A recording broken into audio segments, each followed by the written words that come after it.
Now, another event, very important, happens, and that is a Jew who was a sahir. And sihr is magic. And it's actually considered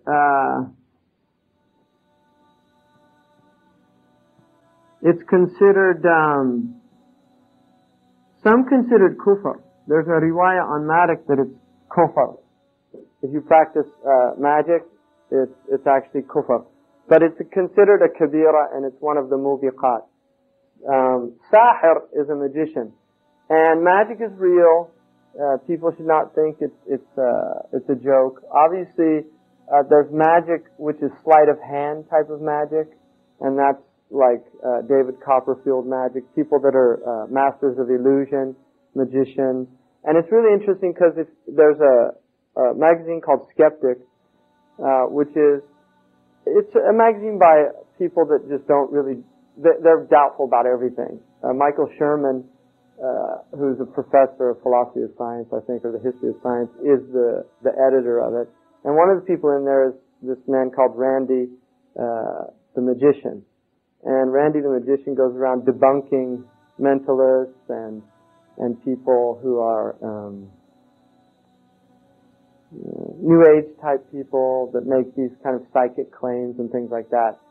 And they show how, because he's a magician, he knows how it works. And there's mentalists that are very good. And what a mentalist will do is, for instance, there'll be a large group of people, an audience, maybe 200-300, and the mentalist he's going to say, I'm going to help somebody communicate with a dead person. And so he'll start walking around, he'll say, I'm seeing a boat in water, and somebody out of 200 people, maybe somebody lost somebody drowning. And so he'll say, did anybody lose a loved one drowning? And somebody said, yes, I did. And he said, oh, I'm seeing, this and that. And these are, they call them hits. That's a hit. And they'll throw things around, but they'll just, if he's not hitting, he'll just pass it off. It's your husband. No, it wasn't. Oh, it's your son. Yes, it was my son. So he was cold, now he's hot. People forget the cold ones because he so quickly brings it back. And it's done with, they base it. These guys study statistics and they work out, what type in any given group, So then, like, he'll notice on her necklace is a letter N. His name N. Does it begin with N? Yes! And then, so they'll do this and then people are completely convinced now.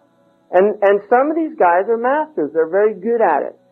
That is not the type of magic that we're talking about here. That's just clever trickery. Anybody can learn it. And people make money at it all the time, right? What the sihr here is having to do with magical incantations. You learn formulas. And it's taught and transmitted. And the Jews have a lot of magic. To this day, you can actually take classes on Jewish magic. And I was in a class when I was in the university called Magic, Science, and Religion.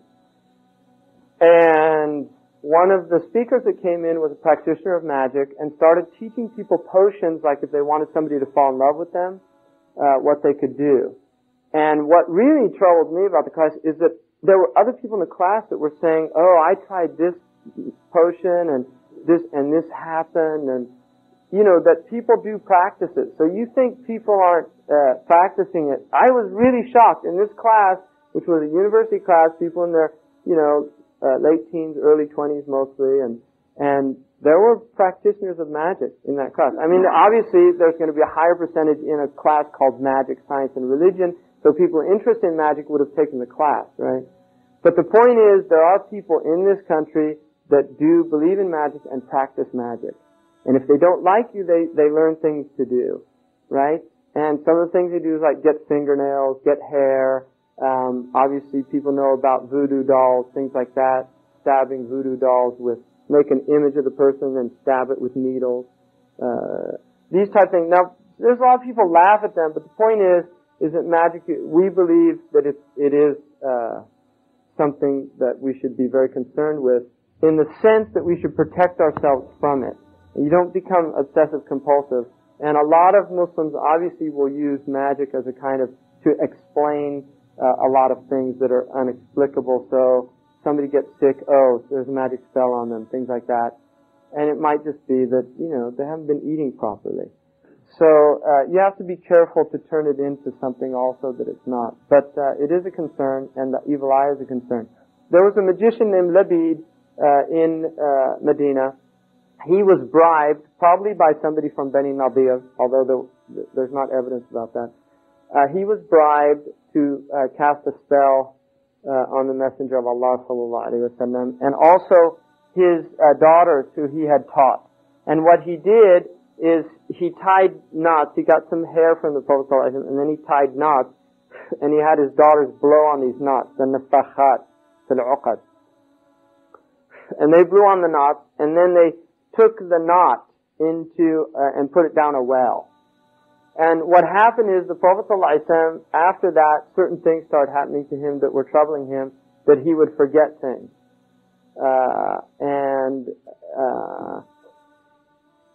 When this happened, the Prophet ﷺ became concerned about it, and then he went, Jibreel alayhi salam actually came, he had a dream in fact, where there were two angels, and they were discussing what had happened to him.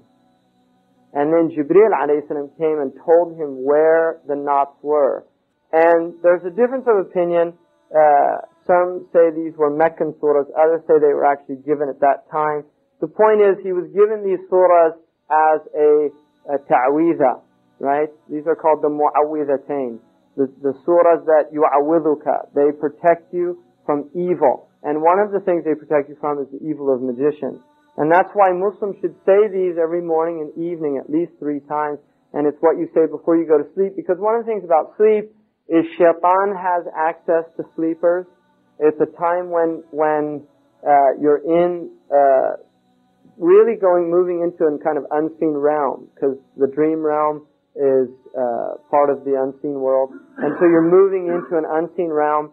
And if you're not protected, then what's happening is you're exposing yourself to danger. And that's one of the reasons why also, if you do have relations with your spouse, then you should at least do the wudu or do ghusl, preferably before you sleep, because the angels of rahmah are there when you're sleeping. There are angels of rahmah that are there. But if you're in a state of janaba, they can't stay near you. And so you're exposing yourself to danger. So these are things in the unseen world that we believe are real, and we should take them seriously. Now, what happens is the Prophet ﷺ sent Sayyidina Ali to the actual well, and he told him to recite these surahs, and he did, and the knots were actually broken, and he was freed from that.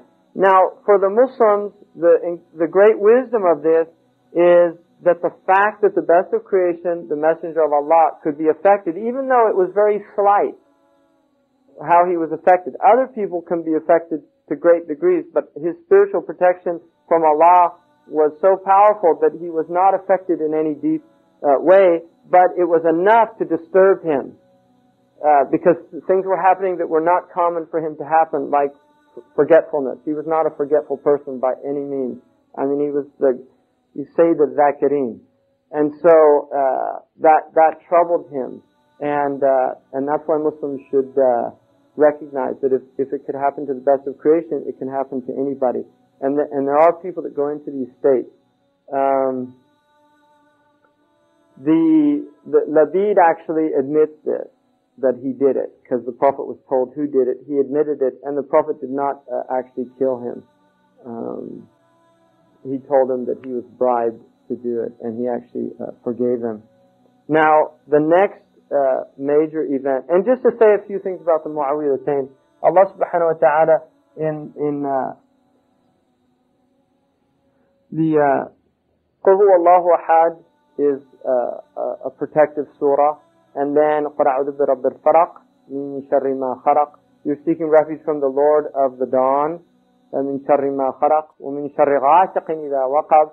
When the full moon, there's different interpretations of when the full moon, when it comes into, and this is something that in many cultures, the idea of a full moon, obviously it's a point when, just in relation to tides and things like that, there's things going on during that time, and the fact that we're 70% water, right? There is obviously something going on in the bodies as well. We don't believe in like astrologers who believe in the planetary effects on the human being, but we do believe in asbab. In other words, there are obviously effects in terms of the moon and its effects on the earth because of gravitational pulls and electromagnetism and these things. I mean, there are reality to these things, but we see them as asbab and not as mu'assirat. They have no inherent effect on us, but Allah's creation is a creation of means. And that's why some of the ulama say that's the wisdom of fasting during the full moon period, because you're lessening water and the intake of food during that time, that it's a good time to do that. It's kind of a spiritual counterbalance to that period of time. And then others say وَغَاسِقٍ إِذَا وَقَبْ is about shaitan and also sexual energy. وَغَاسِقٍ إِذَا وَقَبْ is also when the person is pulled by sexual energy, because that's obviously a time that a person can lose their rational well-being and do something that they regret shortly thereafter. So those are all protections. وَغَاسِقٍ إِذَا وَقَبْ مِن شَرِّ النَّفَّاثَاتِ فِي الْعُقَدِ. نَفَّاثَاتِ فِي الْعُقَدِ is the evil of those who blow into the thing, which means any magician. نَفَّاثَاتِ فِي الْعُقَدِ. Right? وَمِن شَرِّ حَاسِدٍ إِذَا حَسَدَ. And the evil of the envier when he envies, because the evil eye is often from envy. So people can't afflict you from their envy. So that's a protection. If you do that surah every day, inshallah, you'll be protected. And then قُلْ أَعُوذُ بِرَبِّ النَّاسِ مَلِكِ النَّاسِ إِلَهِ النَّاسِ مِنْ شَرِّ الْوَسْوَاسِ الْخَنَّاسِ الَّذِي يُوَسْوِسُ فِي صُدُورِ النَّاسِ مِنَ الْجِنَّةِ وَالنَّاسِ. Seeking refuge from whispering.